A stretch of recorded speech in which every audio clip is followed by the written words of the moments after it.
Have you tried to meal prep before and it just doesn't work for you?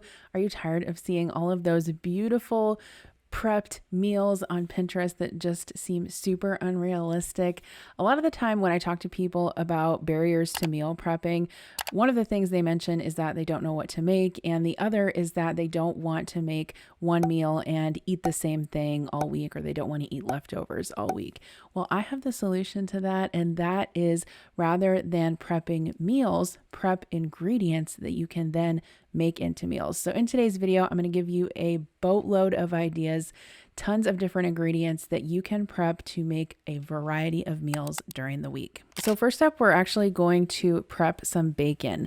I think this is something that a lot of people don't think about prepping, but it's actually super easy to prep and you can use it for a ton of different things. So when I'm making a big batch of bacon, I actually like to bake mine in the oven. So I just have a sheet pan here. Make sure that you use one with a rim to catch the excess grease. I line it with parchment paper and then you can just spread out your bacon. I normally bake mine at 425 degrees for anywhere between 20 to 30 minutes. You just want to check it. It depends really on how crisp you want your bacon. I would recommend undercooking it just a little bit, especially if you're going to be heating it up in the microwave afterwards. But here's what mine looked like. I have this really beautiful thick cut bacon from Good Chop. Once it cools, you can go ahead and transfer it into a container. We like to use this for salads. You can make BLTs with it. I actually really love having bacon in the refrigerator because you can also make quick breakfasts with it. Having bacon like prepped like this makes it super quick to make my kids bacon, eggs, and toast if they want to for breakfast, even during the school week. And if you want to heat it up, all you have to do is take it out of the container. You can put it on a paper towel. I just usually use a folded up paper towel, and then I just put it in the microwave for 30 seconds. And when it comes out, it will be reheated and crispy, and you can use it however you'd like it. Another thing that I often use chopped bacon on is on salads. And I just wanted to show you kind of an example of this salad that I made. This was actually kind of my take on a BLT salad with avocado. So I added some lettuce to the bowl. And then I also added some sliced avocado. This avocado was perfectly ripe. And then I went ahead and chopped a couple of those pieces of bacon. I added some cheese, tomato, some sunflower seeds, and then I also used some of the Bolthouse Farms avocado ranch dressing, and it turned out really good. So another use for pre-cooked bacon. I'm really excited to let you guys know that today's meal prep video is sponsored by Good Chop, and I am super excited to be working with them. I always love a convenient way to get high quality meat and seafood delivered right to my door. It makes my life so much easier, and Good Chop actually has fully customizable boxes, and they have beef, chicken, seafood, and pork products to choose from. There's definitely something to choose from for everyone. You can choose from over 50 high quality cuts. They have ribeyes, T-bones, wild caught salmon, filet, pork tenderloin, chicken breast, just tons and tons of variety. The other thing that's great about Good Chop is that all of their products are sourced from the United States. And by choosing Good Chop, you help support local family farms and independent ranchers right here in the US. They also have a 100% money back guarantee. They source only the good stuff, which is why they feel confident about their 100% money back guarantee. You will love Good Chop or you will get your money back. I have cooked up my whole box of Good Chop meat that I got. I got meat and seafood and poultry, and all of it was super delicious. But I think my favorite was the filet. Adam actually cooked that up for us for dinner for Mother's Day on the grill, and it was super tender and flavorful. I love a good steak, and I found that the salmon was really delicious as well. The best part is that Good Chop is offering my viewers a discount, so you can go to goodchop.com/YouTube and use my code JenChapin120 or click the link in the description box below to get $120 off across your first 4 boxes today. That's goodchop.com/YouTube and use my code JenChapin120. $120. You guys are going to love it. Seriously, let me know what you order because I'm getting ready to place another order right now as we speak. So one thing I really love to ingredient prep is veggies. So today I'm just going to chop up a yellow squash and a zucchini. These actually store really well in the refrigerator. I have found that you can honestly store them for about 5 days after you've already cut them up. So I'm just going to take a squash and a zucchini and I'm going to cut them into rings. So my plan was to use about half of these for some fried squash and zucchini as a side one night for dinner. And then the other I'll just keep in there and decide what to use it for throughout the week. I might saute it as a side for dinner, or since we've been using the grill a lot more lately, I could also put it on the grill. Another great thing that I've done with zucchini before is actually spiralize it into zucchini noodles, and those keep in the fridge for a couple days. And really, you just want to think about anything you can do to get dinner on the table quicker on a work night, right? So if you come home and you think, oh my gosh, I have to chop all these vegetables, I have to thaw my meat out, I have to, do all these things, the likelihood is higher that you're either not going to do it, you're going to eat something else, or you're going to get takeout. So basically any of that, prep work or mental load that you can sort of use a pocket of time on the weekend to prep for yourself during the week is definitely going to help you out. So I also think that having chopped up veggies like this just encourages me to use them more. It's kind of like already cut and staring me in the face in a nice little container, right? Versus like a whole zucchini, which you might shove in the back of your produce drawer, and then by the time you get to it, it's moldy and squishy and you have to throw it out. Okay, so I'm gonna prep some hummus. So I've been using this particular recipe out of Cook's Country magazine since 2012, so about 10 years now, and I just use the classic version. So I've got my chickpeas here. I'm gonna go ahead and add those to the food processor. About 2 cloves of garlic, half a teaspoon of cumin, 1 teaspoon of salt, and then just a little bit of cayenne pepper, maybe like 1/8 of a teaspoon. Okay, and then I'm just gonna pulse this until it becomes coarse crumbs.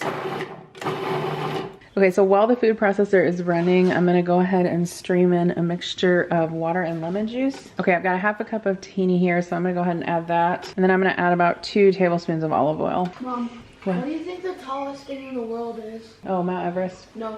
What? It's in the ocean. Mariana Trench. Oh, I've never heard of that. That's the tallest thing in the world.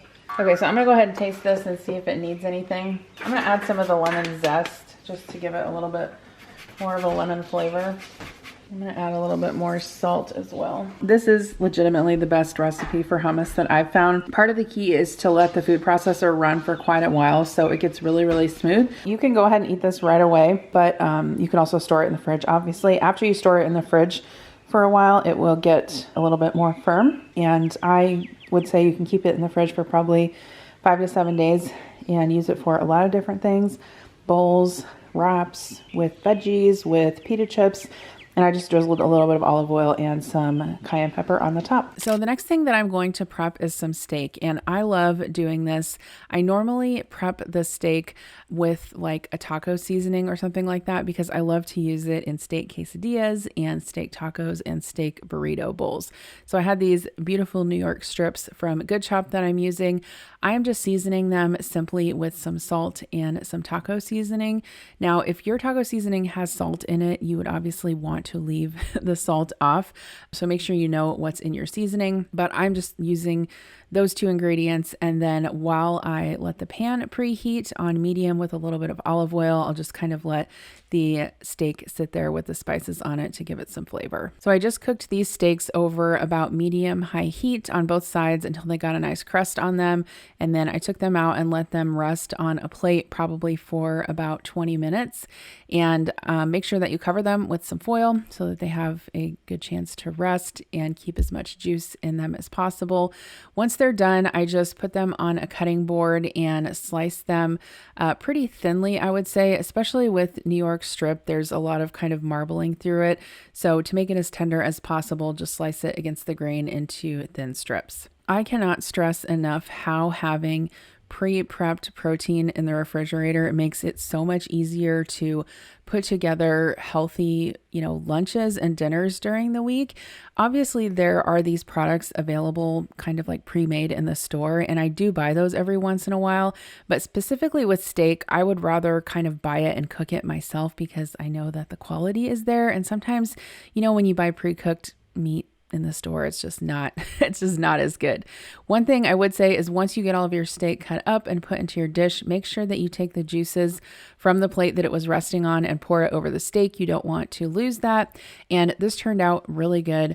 I'm super excited to have it in the refrigerator this week for steak burrito bowls or quesadillas or whatever I want to use it for. Okay, so I'm also going to go ahead and prep some broccoli and cauliflower.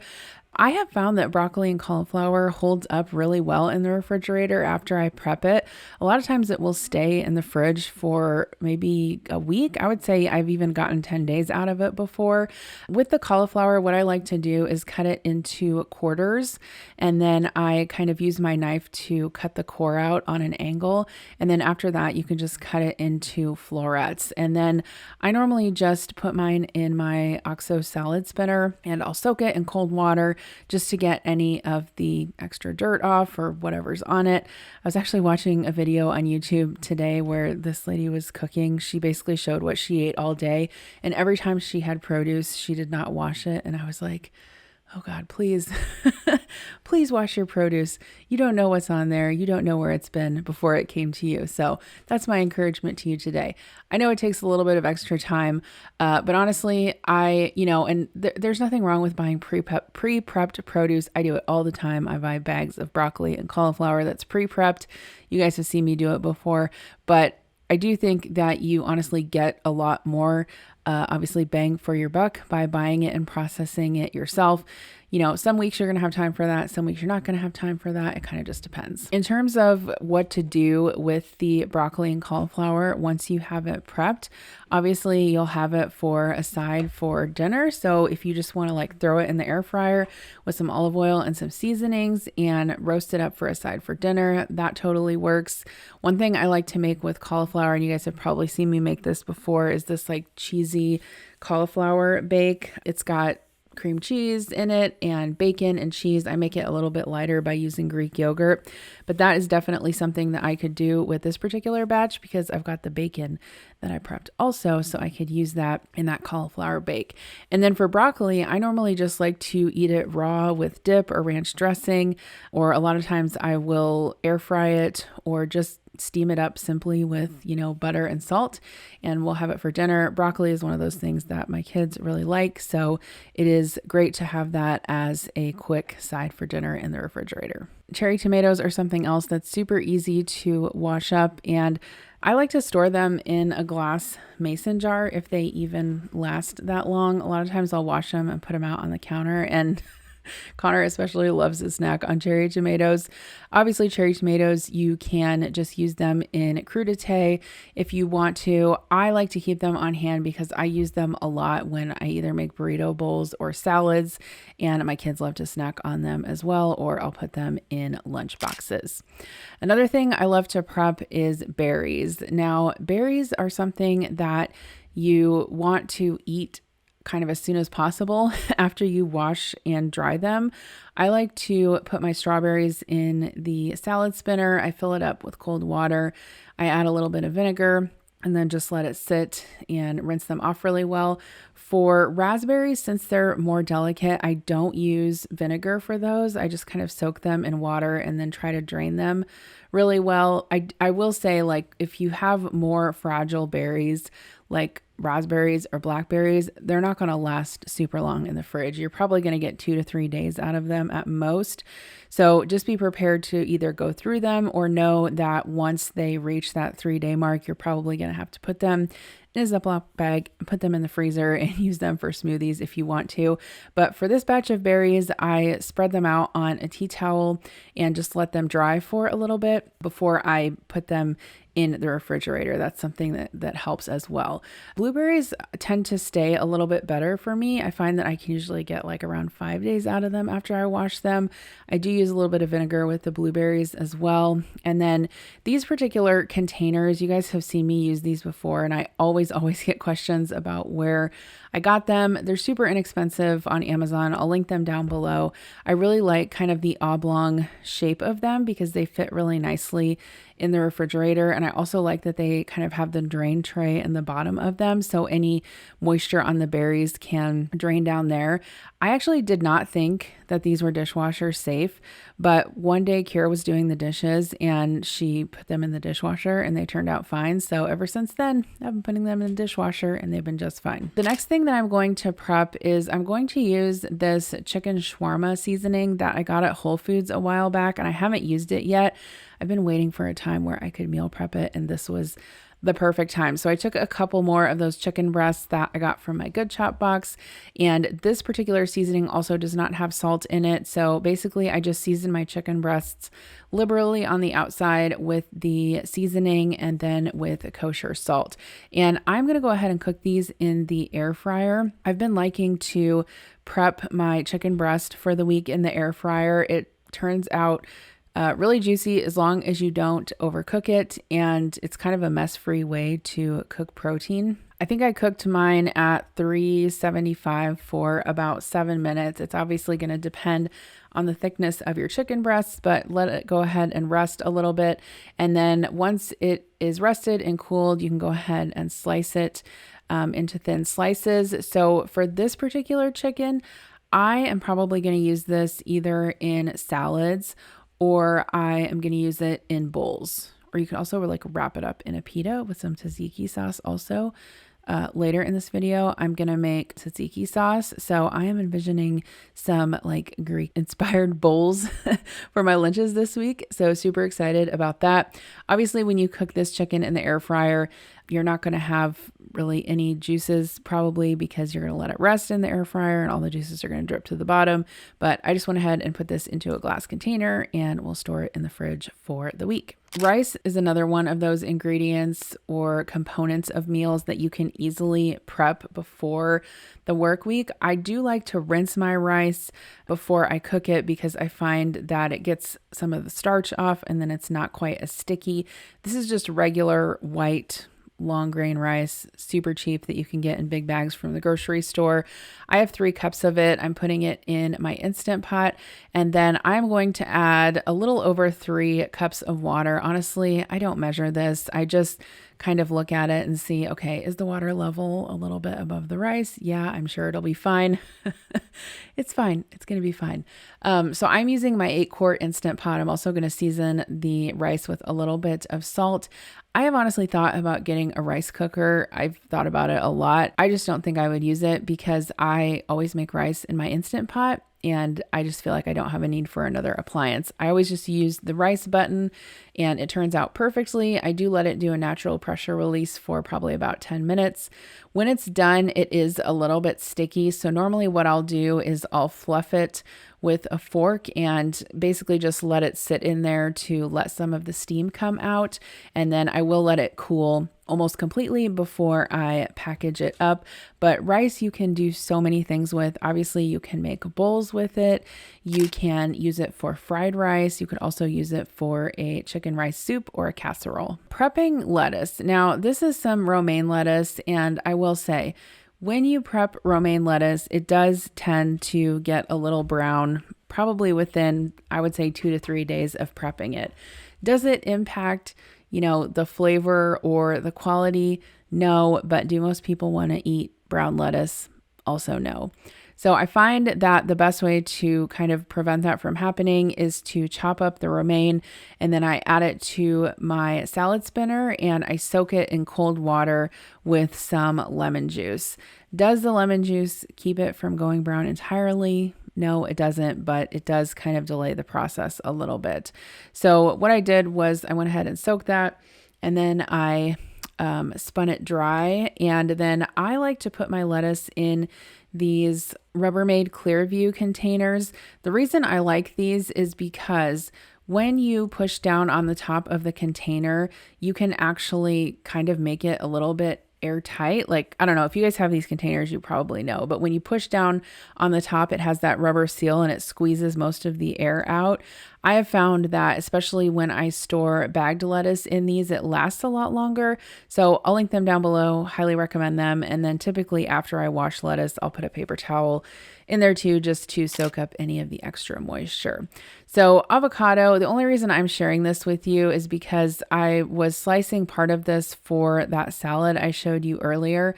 But in order to save a half of an avocado, I actually found this neat little gadget on Amazon. It's an avocado keeper, and it has this sort of, I don't know, I don't want to call it skin because that seems weird, but it has this kind of like silicone on one side, and you basically smash the avocado against that and then slide it in, and it will keep your avocado from going brown in the refrigerator. So that's super cool. Okay, so we're gonna make some pressure cooker salsa verde chicken. So I've got about 6-ounce chicken breasts here. I've got a jar of the Verde's salsa verde. This is the mild one. You could use hot if you wanted to.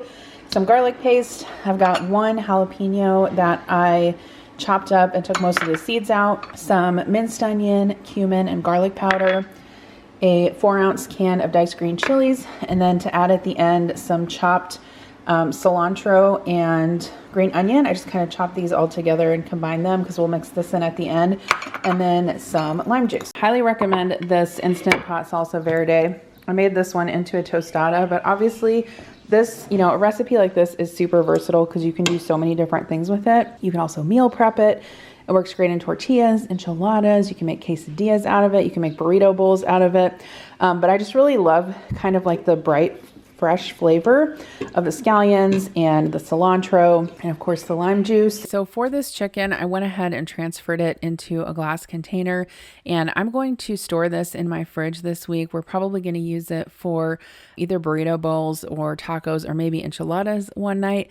I haven't quite decided yet. And then anything that we don't use, I will put into a freezer bag and we'll put it in the freezer for a later date. So we're gonna prep some salmon burgers. This is one of my favorite recipes to make with salmon. If you haven't tried it, highly recommend it. I'll link it down below. So I've got my food processor here because it's the easiest way to make it. And then I have my fresh salmon that I got from Good Shop. I just kind of cut it into medium-sized pieces and took the skin off. So in the food processor, I'm going to do 6 tablespoons of panko breadcrumbs. If you're gluten-free, you can use gluten-free as well. I'm gonna do 1 egg, about half a tablespoon of soy sauce, and then 1 clove of garlic, and I already put about a teaspoon of lemon juice in there. The original recipe is a Skinny Taste recipe, and it calls for chopped bell pepper. I'm not gonna add that because I mean, I would eat it. I don't really prefer chunks of pepper in my salmon burgers, but my kids definitely don't. And the reason why you want to do the sort of wet ingredients first is because you don't want to sort of mix the salmon into a paste. You just want to kind of coarsely chop it so that it comes together. And then I'm going to add about a 1/4 teaspoon of salt. Basically, you don't want to process this. You just want to use the pulse button. So let's see. I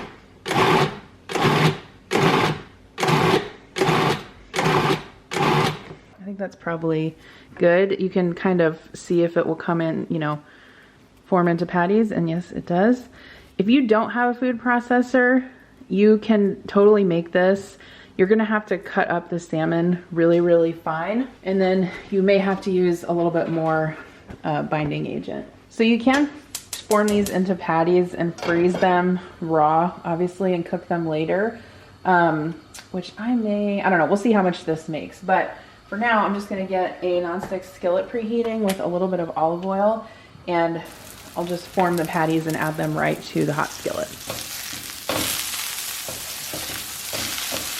Here are the salmon burgers. I cooked up 4 of them, and then these 2 I just put on parchment paper. I'm gonna go ahead and freeze them, but I am gonna obviously put parchment paper in between so they don't stick. And then when I want to use them, I can just thaw them out and cook them up. I'm going to make some tzatziki because there are so many things that you can do with it. You can use it as a dip. I am really sort of envisioning those chicken bowls that I told you about. So I'm thinking like heat up some of the rice, some of the chicken shawarma, some of the hummus, some of the tzatziki. I don't know, we'll put some veggies in there, like some chopped cucumber and tomatoes and maybe some lettuce. I don't know. It's going to be glorious. You guys are probably going to see it in what I eat in a week video coming up. But for this, basically you want to go ahead and grate your cucumber. I am going to salt it and let it sit in the container for a little bit while I assemble the rest. And that is so I can squeeze a lot of the juice out of it. I'm using the fat-free Fajita Greek yogurt because it has super low calories and super high protein.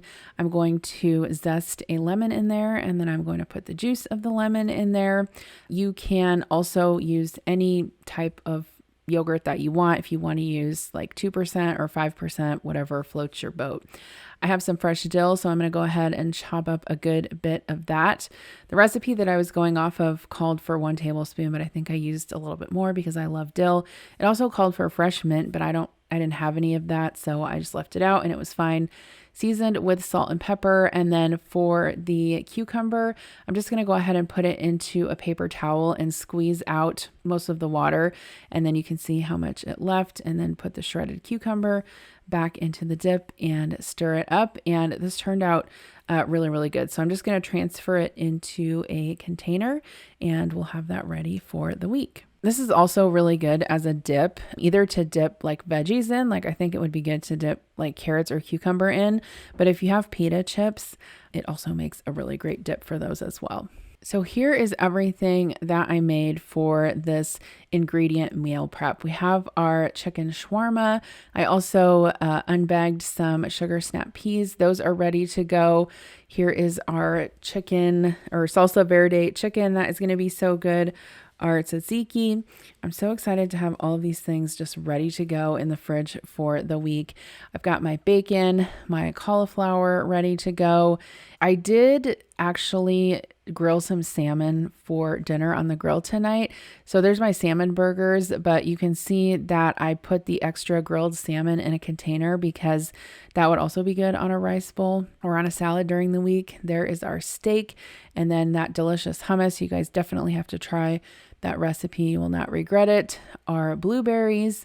And then there is our rice. So that made quite a bit of rice. I would say it made about 6 cups of rice. Anything we don't use this week, I'll just put in the freezer for later use. Our zucchini and squash, broccoli, and then our lettuce and tomatoes and avocado. So hopefully this gave you guys some ideas on what you could do to get ahead and meal prep for the week, even without, making dedicated meals. Just, prepping your veggies and your proteins and your sauces like this can give you so many options for the week ahead. Also, if you're looking for some high quality meat and seafood, I highly recommend Good Chop. I hope you guys take advantage of that discount and try them out. It will be in the description box below. And if you want to see the most recent video that I just published, click here and I will see you over there. Bye.